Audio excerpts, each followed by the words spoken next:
मैं आज menswear department में बैठा हूँ, आप देख रहे हो, और मेरे को तो पूरा भरोसा है कि ये वैरायटीज आपके स्क्रीन पे जो है वो देख के आपके मुंह में पानी आता होगा।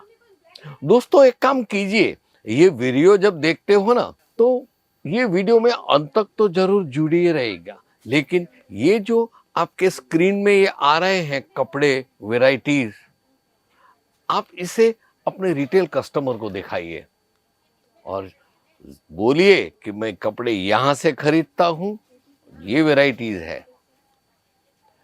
खैर, विषय पे आता हूं।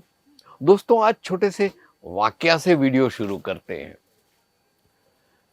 विषय ही कुछ ऐसा पकड़ा है कि वाक्य से मैं आगे बढ़ूंगा, एक एग्जाम्पल दूंगा, तब आपको इसमें इंटरेस्ट आएगा। लेकिन वादा कीजिए, ये वीडियो में आप अंत तक जुड़े रहोगे। बात कुछ ऐसी है कि एक सोसाइटी में आमने सामने रॉ हाउस तरीके के सोसाइटी थी, बीच में से एक रास्ता जाता था। हर जो रॉ हाउस था वो दोनों रोड के दोनों साइड में आमने सामने बालकनियां रहती थी।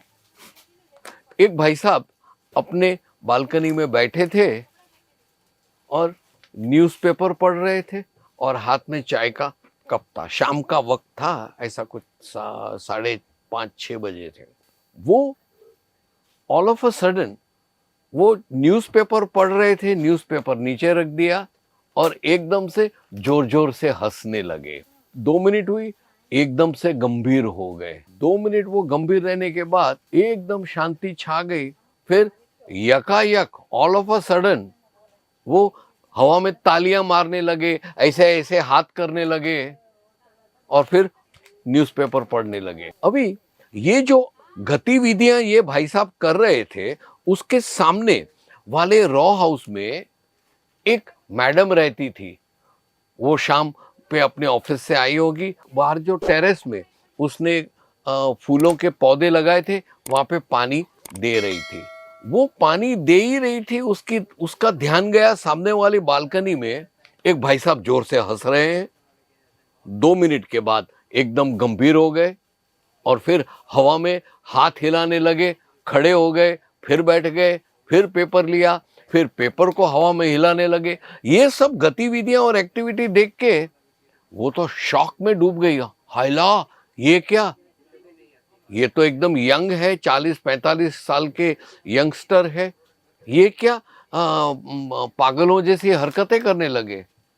तो उनको तो बहुत एक्साइट हो गए। उन्होंने तरतज, वो मैडम ने क्या किया, पानी देने का जो उसका फुहारा था ना, वो जमीन में पटक के सीधा अपने ड्राइंग रूम में गए और उधर अपना मोबाइल फोन उठा के अपने दूसरे मित्र को फोन किया। आपको मालूम है, सामने जो वो गोखले साहब रहते हैं ना, वो पागल हो गए हैं, ऐसी एक्टिविटी कर रहे हैं, हाथ हिला रहे हैं, हंस रहे हैं, गंभीर हो जाते हैं, रोने जैसा मुंह करते हैं, फिर हवा में न्यूज़पेपर हिला रहे हैं। वो पागल हो गए हैं। अच्छा, तो उसकी सहेली ने, वो गोखले साहब की बीवी ने अच्छा करके उसने फोन रख दिया। फिर तुरंत फोन किया तीसरे को, तीसरे ने किया चौथे को, चौथे ने किया पांचवे को। ये बात ऐसा हुआ कि 1 से 2, 2 से 4, 4 से 8, 8 से 16, 16 से 64, 64 से 108, 10 मिनट के अंदर अंदर आधी सोसाइटी को पता चल गया और 2 घंटे के बाद आधे शहर को पता चल गया कि गोखले साहब पागल हो गए हैं। रात को 9:30-10 बजे गोखले साहब की डोरबेल की घंटी बजाई और सब मित्रों उधर गए। क्या हुआ सर, आपकी तबीयत सही है ना? बोला क्यों, क्या हुआ? अरे आप मेंटली थोड़ा अपसेट है, आपकी हेल्थ खराब है, ये वो। बोला नहीं, मैं तो बिल्कुल ओके हूँ। मैंने अभी खाना खाया, अभी मैं टीवी देखने, न्यूज़ देखने बैठता था और मेरे को एक आर्टिकल लिखना था, तो उसके लिए मैं पेन ढूंढ रहा हूँ मेरी ड्रॉअर में से। क्या, क्यों, क्या हुआ?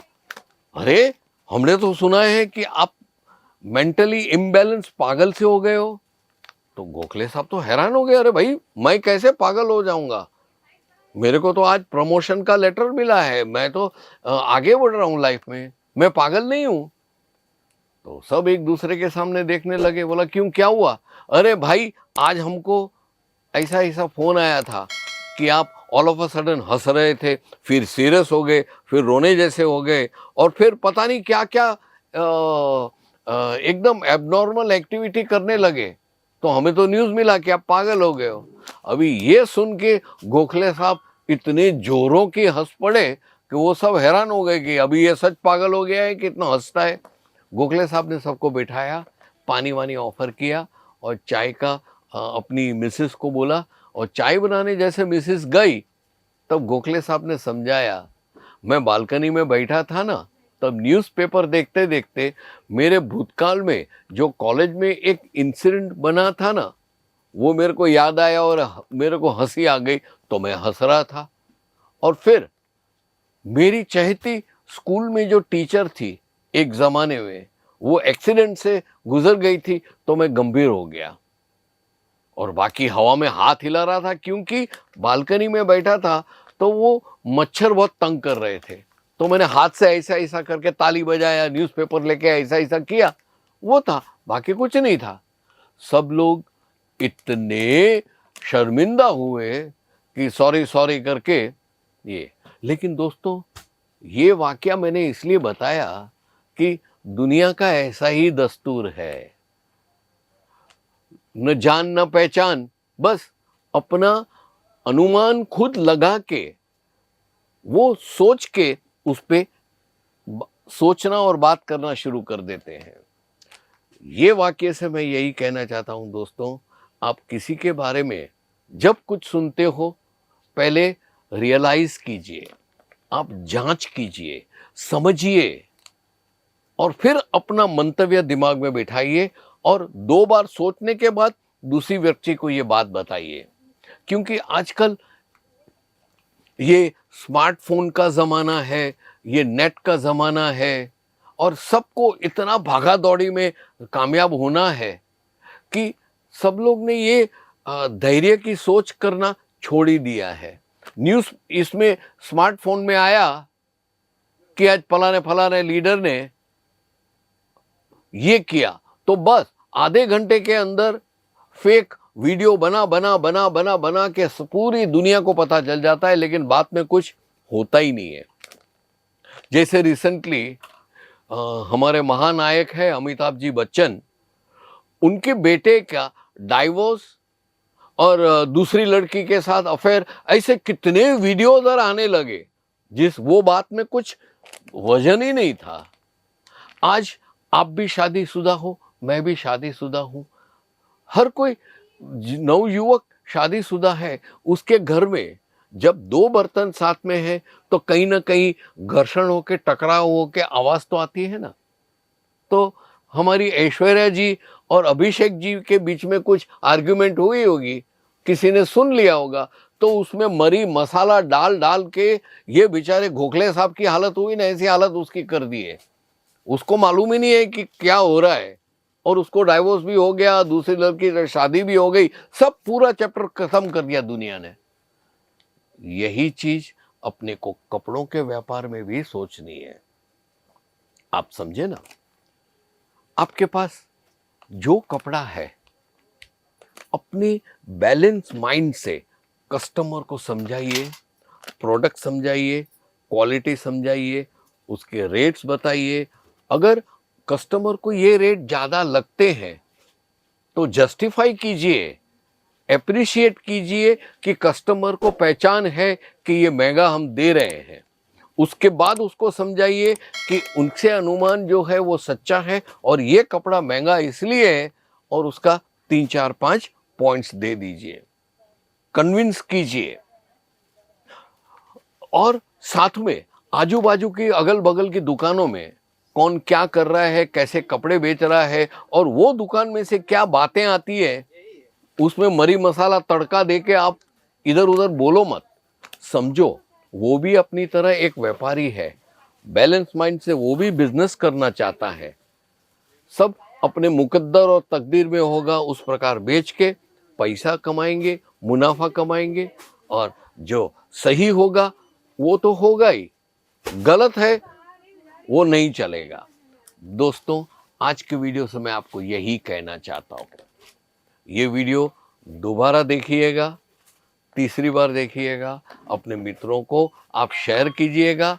और हाँ, ये वीडियो मैंने जानबूझ के थोड़ा डिटेल में इसलिए दिया क्योंकि आप भी गलतफहमी के शिकार बन सकते हो, समझे ना।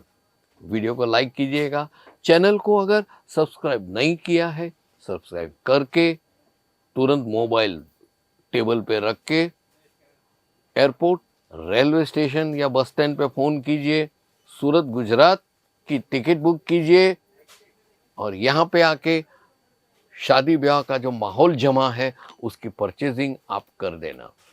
देखा ना दोस्तों, मेरे इर्द गिर्द मैं मेंस में बैठा हूँ, फिर भी आप देख सकते हो कि मेरे पास सूट के कपड़े हैं यहाँ पे, क्योंकि सूट विभाग में इतनी रश था, उधर इतने कस्टमर थे कि मेंस डिपार्टमेंट में थोड़ी जगह बना के कस्टमर को ये सब दिखाना पड़ा। आप भी जरूर आइएगा और हमसे मिलिएगा। तब तक के लिए आपसे विदाई लेता हूँ, नमस्कार। साड़ी कुर्ती या हो लहंगा, सही दाम का नाम केसर।